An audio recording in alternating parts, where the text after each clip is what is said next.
Before our wedding, Lu Jiwen had sworn to heaven that he would never take a concubine in his lifetime, but in the 3rd year of our marriage, his distant cousin knelt outside the mansion gates for 3 days and 3 nights, begging to be taken in as a concubine. Lu Jiwen relented and agreed. After she entered the household, Lu Jiwen stripped me of my authority as housekeeper and handed our child over to her to raise. She is merely a concubine, with no one to rely on. I fear she might suffer injustices within the mansion. I despised him for breaking his promise. And for the next several decades, I never saw him again. Time passed, and as Lu Jiwen lay gravely ill and near death, he took my hand and said, "I have wronged you all these years. If there is a next life, I will never betray you." Reborn into this life, I found myself back in the 3rd year of our marriage. I picked up a pen and wrote a letter, ordering it to be sent by express messenger to the Eastern Palace. I wonder, Your Highness the Crown Prince, do you still remember the promise you made to me all those years ago? Main text. Lu Jiwen passed away at the age of 75. He and I had not seen each other for over 30 years. It was not until his final moments that his children and grandchildren knelt outside my small courtyard, pleading with me to see him one last time. Grandfather said that if he cannot speak these words to you in person in this life, he will not rest in peace. Mother, I beg you to remember our youthful bond. Father has been murmuring your name all along. He refuses to take his medicine and clutches only that old hairpin. When I finally reached his bedside, his face bore little resemblance to the one I remembered.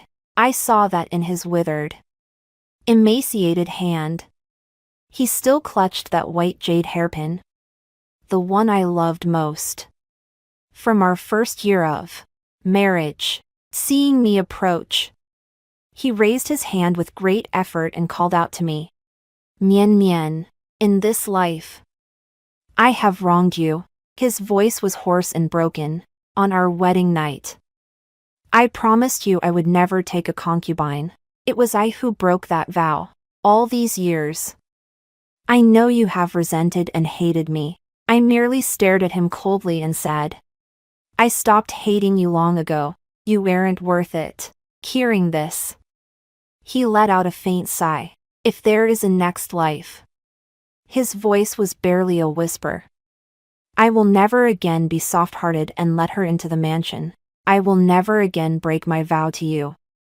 I leaned down, gazing calmly into his fading eyes, and said, word by word, if there is a next life, I will leave this place early on. I will never again spend the rest of my life trapped within these high walls. You make me feel utterly sick. Upon hearing these words, a single tear trickled down the corner of Lu Jiwen's eye, as if all the strength sustaining him had finally been exhausted. He closed his eyes, and his breath ceased. A sudden outburst of weeping surged like a tidal wave from behind him, as his children and grandchildren knelt down, wailing in grief. Another 3 or 4 years passed. One bitter winter, my own body finally reached the point of exhaustion. Before I passed, I took my son's hand and, summoning my last ounce of strength, told him, remember, no matter what, do not bury me and Lu Jiwen together. Perhaps heaven took pity on me, for it granted me another chance to start anew. I found myself back in the autumn of our 3rd year of marriage to Lu Jiwen. Before my eyes lay the alto familiar bed curtains and furnishings. Detail exactly as it had been before. I rose slowly and saw the maids moving in and out, carrying flower pots with the utmost care. Has the lady awakened? A maid approached upon hearing my voice, a smile in her eyes. Before leaving, the master specifically instructed us that the weather would turn cold in the coming days, so we must move all these begonia plants you love indoors to ensure they don't get chilled. Gazing at the pots of flowers steaming with morning dew. I suddenly recalled that Lu Jiuwen should be on Cold Mountain outside the city at this very moment, because of a chronic ailment I've had since birth. My symptoms flare up repeatedly every late autumn. Only a single herb, growing in the damp shadows of sheer cliffs, can temporarily ease the pain. That herb is extremely difficult to gather. Yet year after year he ventures deep into the mountains himself, braving the perilous terrain, always determined to find a few sprigs before my illness strikes. By evening, Lu Jiwen had finally returned. His outer robe was still stained with mountain mud and weeds, and his cuffs were torn by thorns in several places, revealing fresh scrapes on his arms. Yet he seemed oblivious to it all. First, he carefully delivered a bundle of herbs to the small kitchen before turning and entering the inner chambers. The herbs are growing very sparsely this year, he said as he walked up to me, his breath still carrying a chill. I searched both mountain peaks and could only gather this much. As he spoke, he held out his arm before my eyes. The bloody gashes stood out starkly in the candlelight. Look. They've even left a few colorful marks. There was a hint of self-congratulatory lightness in his tone. I gave only a faint reply, my gaze glancing over the wounds on his arm without lingering. His smile faded slightly as he leaned in and asked softly, "Are you in a bad mood today?" "Mian Mian, did someone upset you? Tell me, and your husband will take care of them for you." "No." I turned my face away, avoiding his concerned gaze. "I'm just a bit tired. Perhaps my illness has struck early this year. The medicine will be ready soon. Why don't you take a dose first? I'll rest for a while before we talk." I cut him off and turned directly toward the inner chambers. As I closed the door, I couldn't help but glance out through the narrow gap. He was still standing where he'd been, his expression tinged with a familiar sense of desolation. I returned to my room alone and sat quietly at my desk for a long time. Finally, I picked up my brush and wrote a letter. After finishing the letter, I summoned my personal maid, Jean, and handed her the sealed missive. "Deliver it to the Eastern Palace." My voice was so calm that even I was somewhat surprised. Said, "Hurry." Jean looked up at me, hesitated as if she wanted to say something. But in the end, she solemnly tucked the letter into her bosom and turned to disappear hurriedly at the end of the long corridor. This time, no matter what, I would never walk down that old path again. The next day, I woke up unusually early, just as the first faint light of dawn appeared. I sensed someone by my bedside. Opening my eyes, I saw Lu Jiwen sitting at the edge of the bed, holding a bowl of medicine. "Mian Mian, you're awake." He gently brought the rim of the bowl closer to me. "This is the herbal decoction I watched over and simmered this morning. Drink it while it's still hot. I'm worried your illness might strike early this year." Seeing me remain silent, he added in a soft voice, "You've seemed so troubled lately, so I've taken a few days off work. Would you like me to accompany you on a trip to Jiangnan? I remember when we were newlyweds, you'd always leaf through poetry volumes, saying you wanted to see the real smoky rain and painted boats."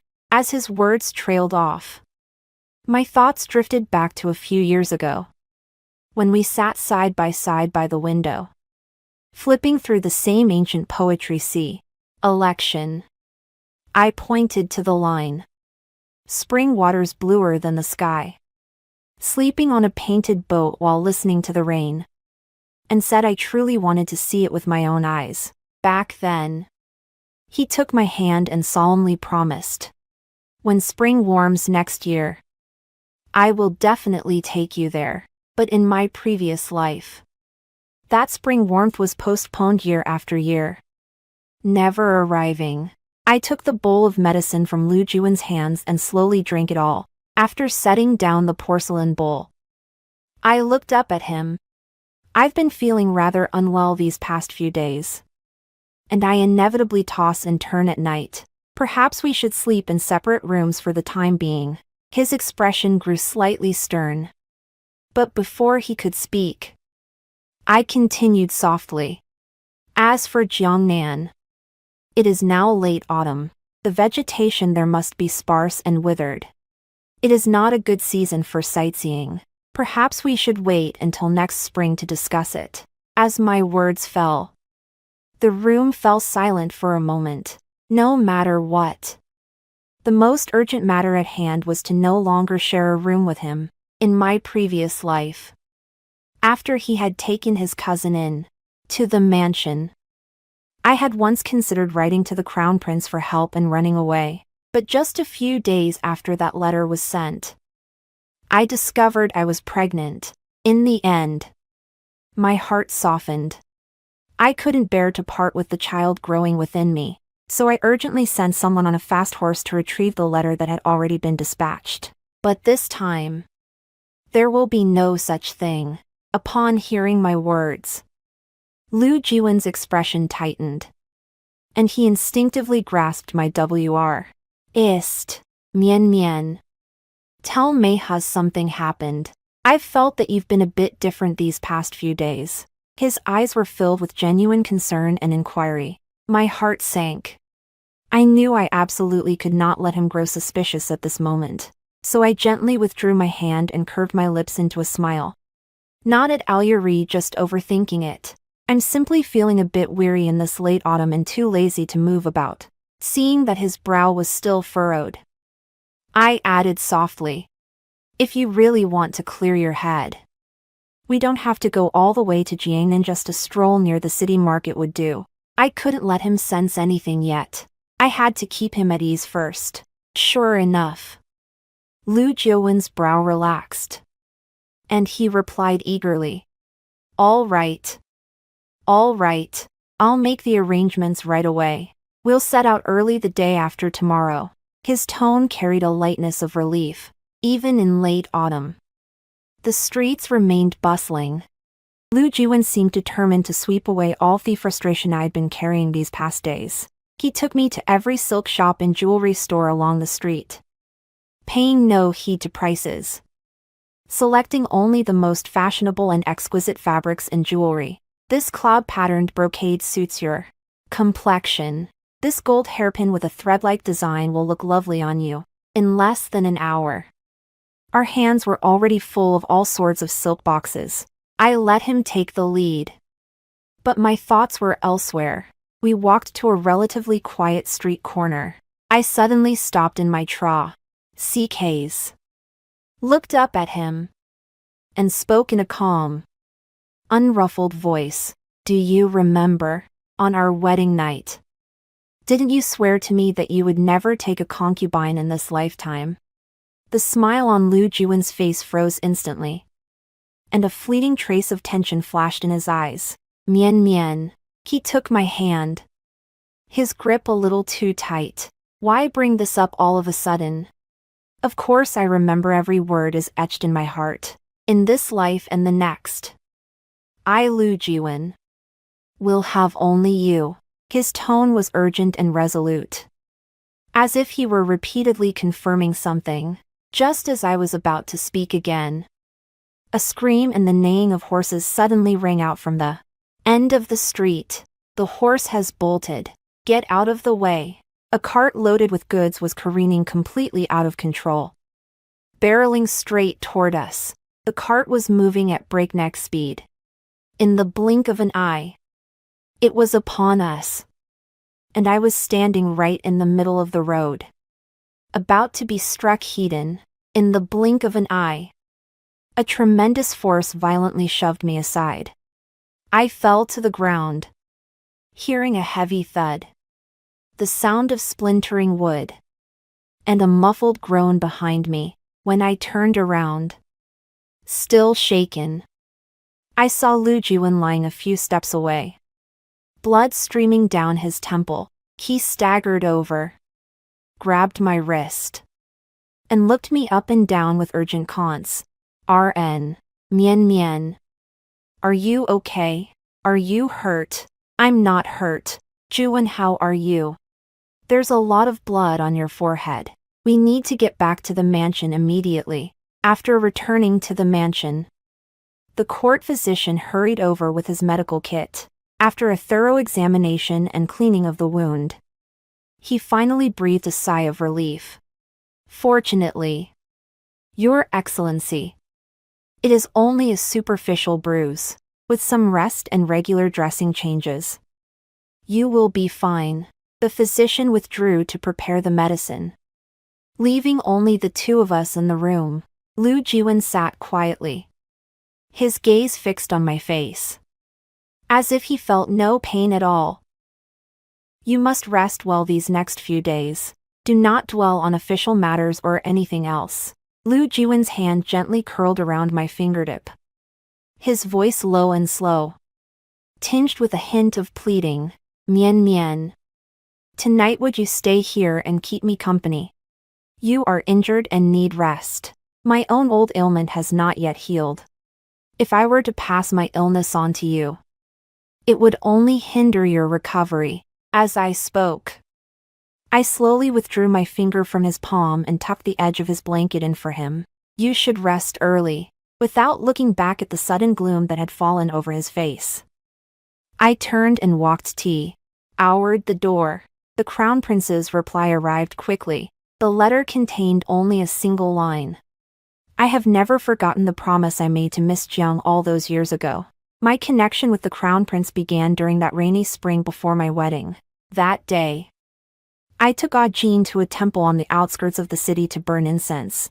On our way back, we saw a man covered in blood and barely clinging to life, lying in the wet, tangled grass beside the mountain path.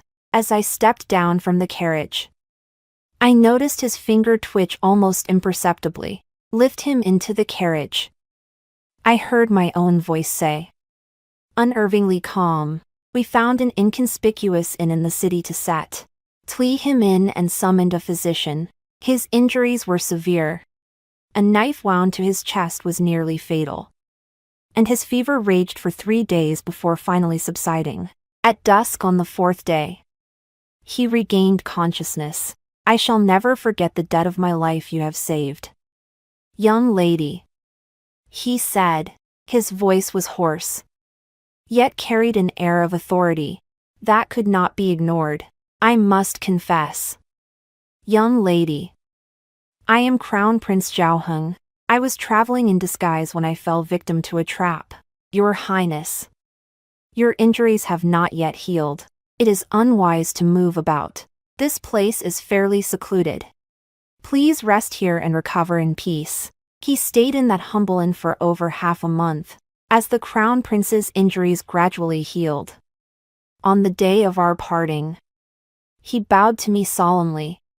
Miss, I shall forever remember the debt of your life-saving grace. I have learned that you are Jiang Fengmian, the daughter of Minister Jiang of the Ministry of Rights. He raised his eyes, his gaze unwavering, to repay this debt of gratitude. I shall seek an imperial decree to propose marriage in person. In time, I shall grant you the most exalted position in the realm. I was taken aback for a moment. Your Highness's kindness is more than Fengmian deserves. Besides, this humble maiden is already betrothed. His expression remained unchanged as he said calmly, is it the 3rd-place scholar of this year's imperial examination? You may have heard the saying, those who act with righteousness are often butchers and dog slaughterers, while those who break their word are mostly scholars. I had long heard that the Crown Prince, having distinguished himself in battle, held little regard for civil officials. Hearing this now came as no surprise. I merely lowered my eyes and said, Fengmian's heart is set. Thank you for your kindness. Your Highness. He fell silent for a moment, then finally nodded, making no further demands. In that case, Zhao Heng makes you a promise. In the future, No matter where you may be. Should you face hardship or feel regret, you may write T. Oh me. His gaze rested on my face. His words clear, for the debt of saving my life. I shall repay you with the rest of my days. After the start of winter. That familiar figure finally knelt before the gates of the Liu mansion. The scene was almost identical to that of my past life. Jiang Wan. Clad in thin garments. Her hair disheveled. Shivering in the cold rain. Her face a blur of rain and tears. When the steward hurried in to report, Lu Jiwen and I were playing Go in the warm chamber. His hand, holding the black stone, paused slightly in the air. My lord, the steward said in a hushed voice. Miss Jiang has been kneeling outside the gate for an entire hour. She says she will not rise until she sees you. She weeps, claiming her father has incurred a massive debt and intends to sell her into a brothel to settle it. She begs you, out of kinship, to take her ins. He would willingly serve as a slave or maid. Lu Jiwen slowly placed the black stone and raised his eyes to look at me. I kept my head down, staring at the board, as if I hadn't heard a word. Mian Mian. He spoke suddenly, his voice very quiet. It's your turn to make this move. I picked up a white stone and placed it steadily on the spot I had long since chosen. He looked at the board, then at me, and suddenly smiled very softly. In that smile lay a clarity born of relief. Steward. He turned toward the door. His voice was not loud, yet every word was clear. Go tell her. First, the Liu Manor is no charity. Our familial ties were exhausted long ago when her father absconded with the funds. Second, I have promised the lady that I will never take a concubine in this lifetime. And the manor is not short of maidservants. Third, give her 20 taels of silver and Liu. Tea her find her own way. He paused, his gaze sweeping over the winter rain outside the window. The steward was taken aback for a moment, then hurriedly bowed in agreement. Yes. This old servant will see to it at once. Lu Jiwen's gaze returned to the chessboard, as if he had just dealt with a trivial matter. The next day, Lu Jiwen left the house as usual. Only his return was nearly an hour later than usual. Were you busy with official duties today? I handed him a cup of warm tea and asked casually. His hand paused imperceptibly as he took the tea. His eyes flickered slightly, and he averted his gaze from mine. No. Not official duties. It was Magistrate Shin from the same office. He insisted on dragging me to a tea house for a while, which is why I was delayed. Minister Shin. I looked up at him. I recall he invited you a few times before, but you always declined, saying you had matters to attend to at home.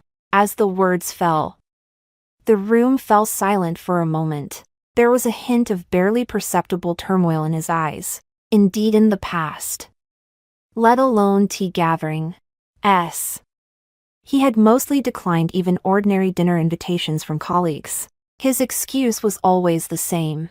My wife is at home. But now, he spoke calmly, all my colleagues are here today. It would be rather inappropriate to refuse. In the days that followed, Lu Jiwen always carried a faint scent of orchid. It was completely different from the agarwood fragrance usually used in the mansion. At dusk the next day, before he returned to the mansion, I ordered the coachman to prep an unassuming carriage and drove straight out of the city. The carriage traveled about 15 li along the main road before stopping outside a secluded farmhouse. Inside, I could make out two vague figures, a man and a woman, and I recognized the man's silhouette at a glance. Lu Wenjiu. Jean clutched the curtain anxiously. Miss.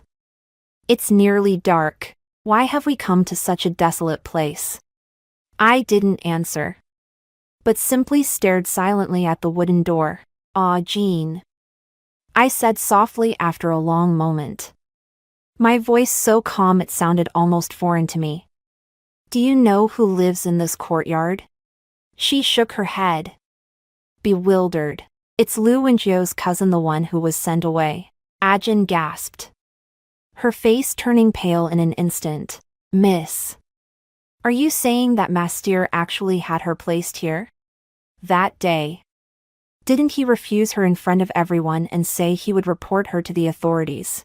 They grew up together from childhood, sharing a bond as childhood sweethearts. They were even once betrothed. Lu Jiwen has always been an indecisive man. How could he have truly cut ties with her? I spoke slowly, as if recounting an old story that had nothing to do with me. Tears welled up in Ajin's eyes. Miss. You knew all along. I knew. I withdrew my gaze. And the curtain fell. People don't change easily. He was just afraid. In his previous life, he had momentarily softened his heart and taken in his cousin, who had come seeking refuge, into the mansion. Everyone in the household knew the couple had grown apart. Censors and imperial inspectors, hearing the rumors, sprang into action, repeatedly submitting memorials accusing him of mismanaging his household, favoring a concubine over his wife, and lacking moral integrity, arguing he was unfit for high office. The emperor's favor gradually cooled, and the mentors and colleagues who had once held him in high regard began to distance themselves one after another. His career became like a boat sailing against the current, unable to advance, yet unwilling to retreat, and ultimately came to a halt at the rank of 5th grade official. What did you say? Ms. S. Let's return to the mansion. I leaned against the side of the carriage and closed my eyes. The crown prince acted swiftly. Within just 2 days, Lu Jiwen received an urgent order from the Ministry of Personnel, commanding him to set out immediately for the capital to report on his duties. This is truly peculiar, he said, frowning as he examined the official document. In previous years, we were only required to enter the capital to pay our respects to His Majesty in the 12th lunar month. Why is it so much earlier this year? He looked up at me, his expression already softening. But don't worry. Mian Mian, I'll be gone and back in no time. Is there anything you'd like? I'll bring you some of the latest fabrics and jewelry from the capital. No need. I lowered my head to help him pack his belongings. It's a long journey. Just make sure you return safely. He walked over, gently wrapping his arms around me from behind, his chin resting against my hair. I've heard there are several new types of rouge in the capital lately, with exquisite colors. I'll pick out a few boxes for you when I'm there. You must take good care of yourself at home and not overwork yourself.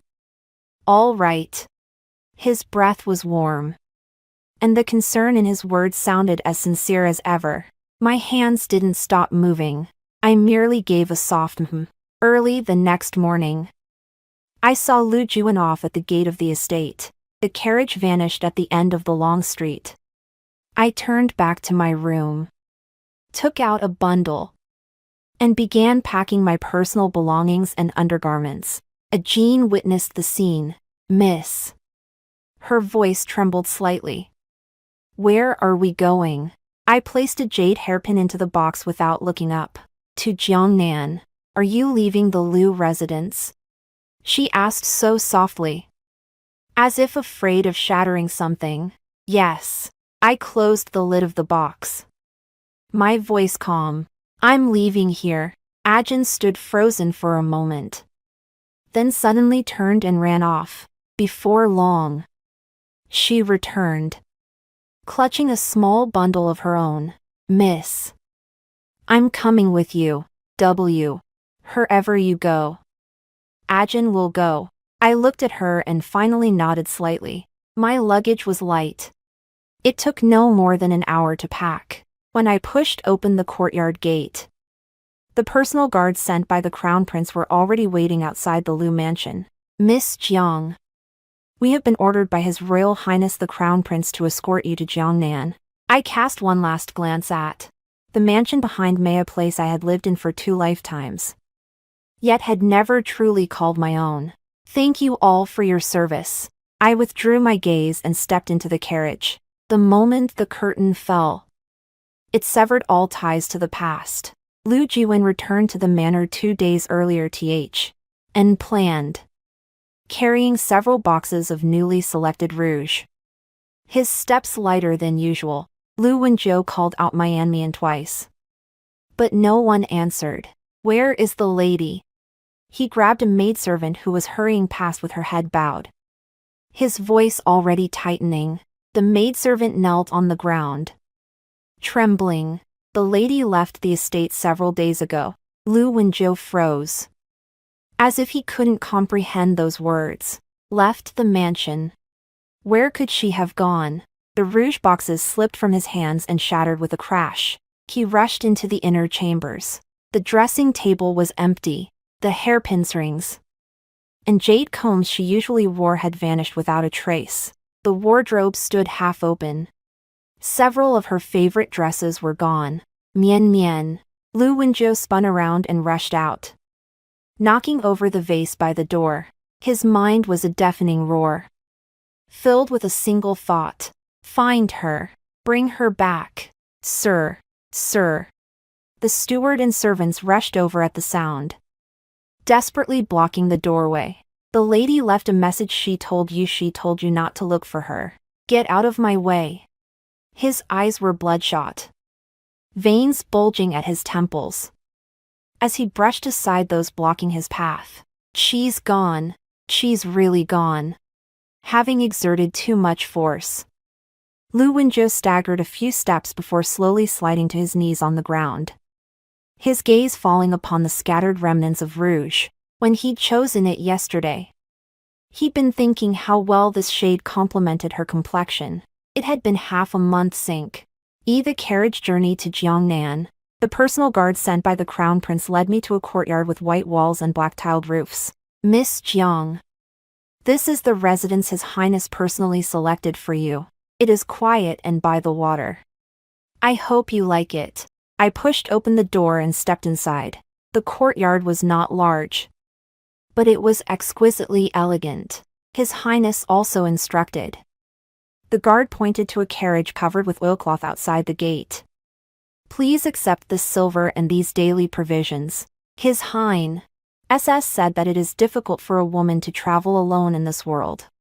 Though these are merely material possessions, they will ensure you have no want for food or clothing. I stared at the heavily laden carriage, momentarily speechless. This level of thoughtfulness goes far beyond repaying a debt of gratitude. The guard continued, his voice solemn. Furthermore, please rest assured, Miss, all traces of your connection to Lord Lu have been thoroughly erased. Jiangnan is vast. No one knows your origins. From this day forward, you are simply a woman of the Jiang family living here in peace. He paused briefly, then added softly, His Highness asked me to convey this. The past is far behind you. May you live a new life of freedom from this day forward. With that, the group quietly departed, and I stood in the courtyard as the gentle breeze of Jiangnan brushed my cheeks, carrying the fresh scent unique to this water town. In this life, I had finally arrived. Here, in the days that followed, Jin and I wandered through the misty rain of Jiangnan like ordinary travelers. On ordinary days, we would go to the gardens to listen to kungfu opera, or seek out a riverside tea house to sip tea and listen to storytellers. When it rained, we would hire a small boat and let the boatwoman row us wherever the mood took us. The crown prince sends letters occasionally, inquiring at times of the scenic beauty of Jiangnan, and at others of the complicated routine affairs in the Eastern Palace and the recent situation in the capital. Lu Jiwen is still searching everywhere for your whereabouts. One letter read, he has even repeatedly neglected his official duties for personal matters, and His Majesty has already reprimanded him. But rest assured, Jiangnan is vast, has nowhere to begin looking. After I had explored the landscapes of Jiangnan, I rented a courtyard near the entrance of an alley not far from the small house and opened a school for girls. Many years ago, when I was still a maiden at home, my parents had hired renowned teachers to instruct me in poetry and the classics, and to teach me the ways of the world. Even then, I thought to myself, if all women in the world could read and understand these truths, perhaps there would be far less helplessness and sorrow in this world. On the day the school opened, I made no grand announcement. I simply hung a wooden plaque at the entrance inscribed with the 3 characters Minghui Hall. At first, only 2 or 3 families from the neighborhood sent their daughters, half believing and half doubting. As time went on, the neighbors noticed that the children's speech and demeanor had changed after returning home, and the number of students gradually increased. Students from well-off families would send some silver or writing supplies, while those from poorer households would bring freshly picked fruits and vegetables. I gladly accepted them all. The daughter of a tofu seller would always bring a bowl of steaming hot soy milk to the schoolhouse door every morning. Ajin teased me, saying that if this continued, I would likely have to dip into my personal savings. But I didn't mind much, watching those girls from their initial timidity, unable to even lift their heads, to later reciting the odes of the South aloud and writing their own names with a pen, their eyes gradually brightening. I felt deeply content. I did all this not to make money or seek fame, but simply to let them know that the world is not limited to the small space of their backyards, and that life offers many choices. By the following year, one midday, I had just returned from the school and was lying in a rocking chair in the courtyard, taking a short nap. Miss Jean approached on tiptoe, though a hint of tension lay in her voice. There is a visitor outside. Who? I didn't open my eyes, assuming it was the mother of a student from a nearby household. You should go see for yourself. Puzzled, I rose, smoothed out my slightly rumpled gown, and walked toward the courtyard gate. A figure stood on the stone steps outside the gate, dressed in the most ordinary of garments, yet exuding an air of noble dignity and composure. He seemed completely out of place in these ordinary Jiangnan alleys. It was none other than Crown Prince Zhaoheng. I froze in astonishment, momentarily forgetting my manners, and instinctively reached out to pull him into the courtyard and quickly shut the gate. Your Highness, I whispered, my voice trembling with surprise and confusion. Why are you here? Zhao Heng's lips curved slightly, a faint trace of weariness in his expression. Yet his tone was as casual as if he were discussing the day's weather. What's the matter? Are the scenic views of Jiangnan reserved solely for you to enjoy, and I am not allowed to come? The affairs of the Eastern Palace are so demanding. I've managed to steal a few days of leisure to come see you. Is that not acceptable? I wonder if Miss Jiang would be so kind as to show me around Jiangnan today, so I might admire the beauty of spring. Hearing this, I could only nod in agreement. That afternoon, I dismissed the children from school. Afterward, I changed into light, comfortable clothes and led Crown Prince Zhaoheng out the door. When we reached the riverbank, the spring waters had risen, rippling with emerald waves. I read a small black-roofed boat. Let's get on board, I said to Zhaoheng, turning back. Half the soul of Jiangnan lies within these waters. Zhaoheng sat at the bow, gazing at the boundless spring scenery, and suddenly sighed softly. No wonder you chose to stay here. I did not reply, merely reaching out to dip my fingers in the cool river water. Suddenly, something fell from Zhao Heng's sleeve, a bamboo bookmark, its edges worn smooth, with a line of poetry engraved in small regular script. If you come to Jiangnan in spring, do stay with spring. Does your highness like this poem? I asked. I do. He turned his head, his gaze resting calmly on my face. And I especially like the 3 words stay with spring. Not a fleeting glance, but a long-term companionship. Jiangnan is indeed a fine place. He continued, his voice growing even softer. The landscapes are clear and beautiful. And the people's hearts are at peace. Yet he paused. No matter how splendid the scenery, if there is no one to admire it with or share words about it, over time, one might still feel a sense of loneliness. The promise I made that day still stands. If you are willing, I can still grant you the title of Crown Princess. I smiled faintly, my gaze drifting toward the shimmering waters in the distance. Your Highness knows full well that I left the estate and journeyed south all those years ago precisely because Lu Jiwen broke his vow of phone life. One world. One couple. My voice was calm. Yet every word was clear. And as the Crown Prince, Your Highness bears the future of the realm upon your shoulders. It is simply impossible for you to pledge yourself to just one person. Since that is the case, I turned back to meet his gaze, my smile gentle yet tinged with an unwavering detachment. Why ask such a question at all? The Jiangnan region is most pleasant, though I am alone. I find joy in this quiet freedom. I gathered my robe and bowed slightly to him. Fengnian appreciates your highness's intentions. However, I must respectfully decline this request.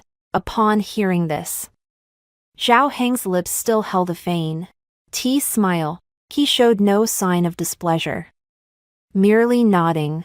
It was presumptuous of me. Since that is the case, I shall respect your wishes. He picked up his teacup and changed the subject lightly. However, might you do the honors for tonight's meal? At dusk, I led him to the long-renowned Drunken Immortal Pavilion in Yangzhou, where we ordered a table full of Huaiyang delicacies and seasonal specialties. After 3 rounds of wine, the atmosphere remained fairly relaxed, just as the Crown Prince and I were discussing amusing anecdotes from the capital. A commotion suddenly erupted downstairs, mingled with the waiter's anxious pleas and heavy footsteps. Before we could react, the door to our private room was violently flung open. A familiar figure stumbled in, his clothes slightly disheveled, breathing heavily, eyes bloodshot. It was Lu Jiwen. After so many years apart, the youthful vigor of his youth had vanished from his brow, replaced only by the withered, frenzied look etched by the passage of time. He just stared at me with a piercing gaze. Nian, his voice was hoarse and broken. Why? Tell me why. I didn't bring her into the mansion. I didn't break my vow. Why are you still leaving? The air in the private room grew thick and stagnant. I met Lu Jiwen's frenzied gaze, rose slowly, and spoke calmly. Lu Jiwen. The small courtyard 15 li outside the city. Tell me, who lives there? He looked as if struck by lightning. The color drained from his face instantly. He opened his mouth but could not utter a sound. Aichi tried to step forward, but his legs felt unsteady. I can explain. I was merely sheltering her. I never intended to. Minister Lu, the Crown Prince's voice was not loud, yet it carried an authority that brooked no argument. Cutting off his defense, Zhao Heng did not look at him. He merely raised his hand and tapped the table lightly. Immediately, 2 guards surged in from outside, seizing Lu Jiwen's arms, one on each side. An imperial official has left his jurisdiction without imperial decree. The Crown Prince's tone was steady, yet every word carried the weight of a decree. According to the law, you are to be stripped of your office, escorted back to the capital, and await the emperor's judgment. Lu Jiwen struggled violently. Yet his eyes remained fixed on me. Mien mien. Believe me, I love only you. I merely took pity on her. Take him away. The crown prince ordered coldly. Guards forcibly dragged him out of the private room. His pleas echoed down the corridor, growing fainter and fainter as they faded into the distance. Later, I heard that Lu Jiwen had been sent back to the capital under the crown prince's orders. His Majesty was furious and issued an edict stripping him of all his official titles and honors, fearing he might cause further trouble. The crown prince sent someone to bring me to a more secluded courtyard. For many years after that, I lived in Jiangnan. The girls' school I founded gradually gained a reputation. Endeminghui hall plaques began appearing throughout Jiangnan. I no longer taught classes personally every day. Instead, I spent most of my time selecting suitable female instructors to provide the girls with a livelihood that would allow them to make a life for themselves. Later on, bits and pieces of old news from the capital began to trickle in. They all said that Lu, the third-place scholar in the imperial examinations who had once been held in such high esteem, had never recovered after being dismissed from his post. He never remarried, and his family fortune gradually declined. People often saw him wandering alone near his old residence, dazed and muttering incomprehensible words. I rose and walked to the desk, picked up a white stone, and placed it on the board, breaking the seemingly deadlock on the table. In truth, life is like a chessboard. In the end, the only one who can save you is yourself. The story ends here. Thank you all for reading. See you in the next one.